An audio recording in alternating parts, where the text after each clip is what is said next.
This is the first black president of the United States. Only that's a lie, because he is not black. Barack Obama is half white, half black. Yet somehow, that makes him 100% black. What a fucking It's like the black DNA is a loyalty program. One drop of melanin and boom, you're a member of the club. But this isn't just a social habit, it's legacy. A rule written centuries ago that still decides who counts as white and who doesn't. And the craziest part, even today, in music, politics, on social media, we still see mixed race people through that same 400-year-old lens. Let's find out why. Alright, let's go back to Virginia, 1660. And this is you. You're a white farmer. Life is good. On land, crops, people, and you're making a fuckload of money. Let's say you and your fellow farmers have this habit of hanging out with your female people, under the sheets. After a while, some of your female people, how can I put this, start having other people, that biologically belongs to you. Okay, let me explain. If you mix coffee with milk, you get a latte. So, if you mix a white man and a black woman, you get a mulatto. Coincidence? Maybe. Good thing? Also maybe. So by 1662, lawmakers had a problem. Because plenty of white farmers were making babies with their slaves. And if those babies were to be called white, that meant they were free, which was bad for business. Like, really bad. So they passed a law. If you got just one drop of African blood, you're black. That's the birth of the one drop rule. And it wasn't about science. It was about economics. Labeling mixed children as black meant more slaves, more labor, and more profit. All this was just business. It was a system built on bloodlines and who owned them. 200 years later, the system evolved, but the idea didn't die. Meet Naomi Drake, head of the Bureau of Vital Statistics in Louisiana. Her job? Classifying citizens by race. Easy breezy. Basically, the elevation of are you black or not, but with official people. Under her watch, thousands of people who looked white were reclassified as black. One boxer, this guy, Ralph Tupers, was banned from fighting white opponents. Why? Because Naomi Drake literally forged his grandparents' death certificates just to make him black. Even though he was white, like clearly white. That's how deep this logic went. You could live as white your entire life. But if someone discovered your great-grandma was black, congratulations, you've just been downgraded. They called it hypodescent, descending to the lower races. And here's where things get trippy. The laws are gone, but the mindset isn't. According to research from Kellogg Insight, both white and black participants were likely more to label a mixed race person as black. So it's not just racism, it's just people being people.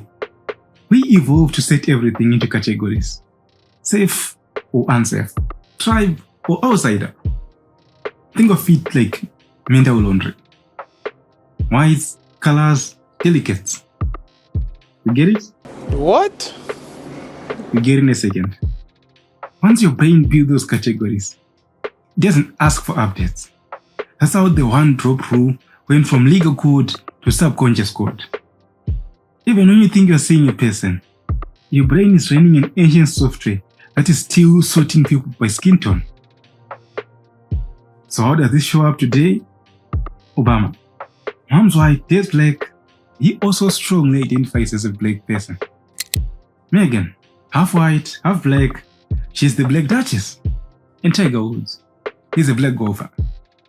Dude literally tried to call himself Kablinazian. meaning Caucasian, Black, Indian, Asian. He tried to honor all of his races. But everyone was like, nah, bro, you're just black. Especially the Black community. They hate him for not just calling himself black. It's because that rule never left our minds. It just changed platforms, from laws to headlines to comment sections. Even in the Black community, the same logic applies. Drake is celebrated as black, right? But I'm still a dark nigga. Yes. But every time he had a beef with other rappers, they were very quick to remind him he's not black. Meek Mill said he's a Push said he can't go in Afro because he's a nep. Ross called him a white boy. And Kendrick went even further and took the N-word pass from him, which he still uses, of course, illegally. I said it's illegal! In the Black community, the moment you act out of line, they are very quick to remind you you're just a white boy. So, what it's like to be a mixed race person today? It's like living two worlds. You're too light for one, you're too dark for the other. You're not black enough to move back to Africa. Also, you're not white enough to join the clan. It's difficult. The good thing is, you can celebrate both your heritages. You can celebrate your whiteness by paying your taxes on time, and you can celebrate your blackness by screaming the N-word in your car. But it's deeper than jokes. When you're mixed, identity is not always something you choose. Sometimes it's something you're given.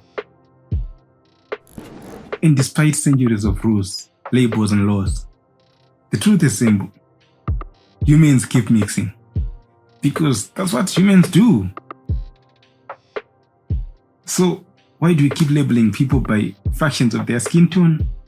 Because humans love categories. We sort people the same way we sort laundry. Whites, colors, delegates.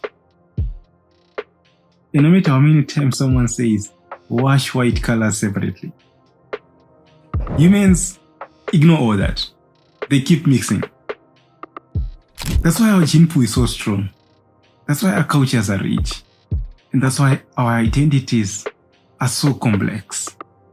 There is an old African proverb that says, a person is not a fish that you eat his skin. There is more to a human being than the color of their skin. So if you're mixed, congratulations. You're not half of anything. You're the full result of what humans have always done. Connect.